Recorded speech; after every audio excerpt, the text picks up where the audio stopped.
Светлана Дружинина, вне всякого сомнения, красивая, элегантная гранд-дама и увлеченный идеями художник. Казалось, все, к чему прикасается Дружинина, превращается в золото. Она была талантливой балериной, яркой актрисой, наконец стала режиссером и сняла культовую сагу о гардемаринах. Но за красивым фасадом скрывалась история о невосполнимых потерях, делиться которой Дружинина не хотела ни с кем. 16 декабря Светлане Сергеевне исполнилось 87 лет. Заслуг у нее действительно немало. Лента и дело было в Пенькове, и девчата обеспечили артистке негласный титул первой красавицы советского кино. И она могла бы смело двигаться в том же направлении, если бы в 70-е не решила создавать фильмы самостоятельно. «Гардемарины вперед» и серия картин «Тайны дворцовых переворотов» принесли Дружининой славу, перекрывшую актерские успехи. Отныне она гордо носит звание режиссера. Еще одной причиной для восхищения окружающих стал крепкий брак Светланы Сергеевны с оператором Анатолием Мукасеем. Познакомившись в студенчестве на волейбольной площадке, больше они не расставались, а 4 года назад отметили 60-летие совместной жизни. По словам супругов, конфликты в семье происходят редко и на творческой почве. А Анатолий Михайлович, хотя и может в пылу ссоры уйти из дома, чтобы остыть, возвращается к жене неизменно с цветами и тортом. Но ведь не бывает так, чтобы все в жизни человека походило на сказку. В этом и кроется главная особенность Светланы Сергеевны. Она не привыкла выносить ссор из избы и превращать личную трагедию в спектакль для публики. О каких же семейных драмах Светлана Дружинина предпочитает не говорить. У Дружининой и Мукасея родились двое сыновей – Анатолий, названный в честь папы, и Михаил. О последнем легко найти информацию в сети. Отучился в ВГИКе на кинооператора, трижды женился и столько же раз стал отцом.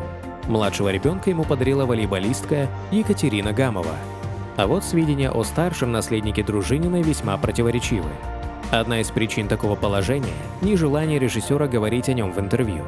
Кинодеятеля можно понять. Далеко не все готовы выставлять личную боль на показ. Но что все-таки случилось с Анатолием? В окружении Светланы Сергеевны долгое время главенствовала версия о гибели 28-летнего мужчины в автокатастрофе. Однако с годами распространились слухи о совершенно ином финале. Поговаривали, что Анатолий на самом деле погиб от наркотиков. Так где же правда? Анатолий Мукасей являлся ярким представителем золотой молодежи. Он играл в рок-группе «Колдунчики» с сыном Георгия Данелии Николаем, был многообещающим художником, хоть и недоучкой, пробовался на роль гардемарина в фильме «Мамы», тусовался, выпивал и бунтовал.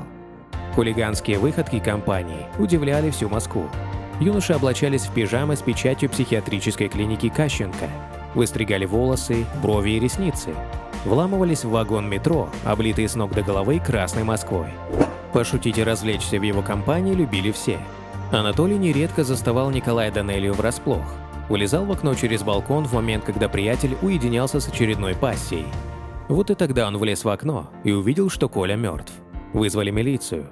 Толю тут же арестовали, потом были долгие выяснения и прочее.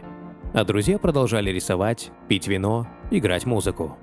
Вероятно, уход товарища заставил Мукасея-младшего задуматься о необходимости кардинальных перемен в жизни. 28-летний тусовщик завязался алкоголем, обложился литературой и отправился в паломничество в святое место в Псковско-Печерский монастырь, куда обращались многие заблудшие души. Никто достоверно не знал, что произошло с Мукасеем в монастыре. Неоспоримо одно – вернувшись оттуда, мужчина стал мрачным, совсем не похожим на прежнего жизнерадостного художника. Его связи с друзьями оборвались, но была еще одна ниточка, связывавшая с социумом – семья.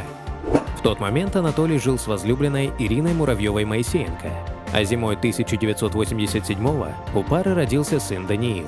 Но близкие уже не могли спасти мужчину, откровенно называвшего себя психически неполноценным. Он покончил с собой, оставив предсмертную записку, которую, по предположению друзей, Ирина в сердцах разорвала и уничтожила.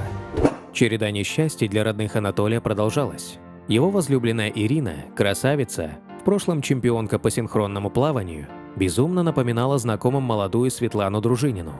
Вот только жизнь ее оказалась гораздо короче. После смерти Анатолия Ира прожила еще 14 лет. Она погибла от нападения на улице, бытовухи, как было сказано, удара в область сердца. Противник был очень сильный. Итог один. Маленький Даниил остался круглым сиротой. Опеку над ним взяли бабушка с дедушкой. и первое время можно было лишь восхищаться гармонией, царившей в этой семье.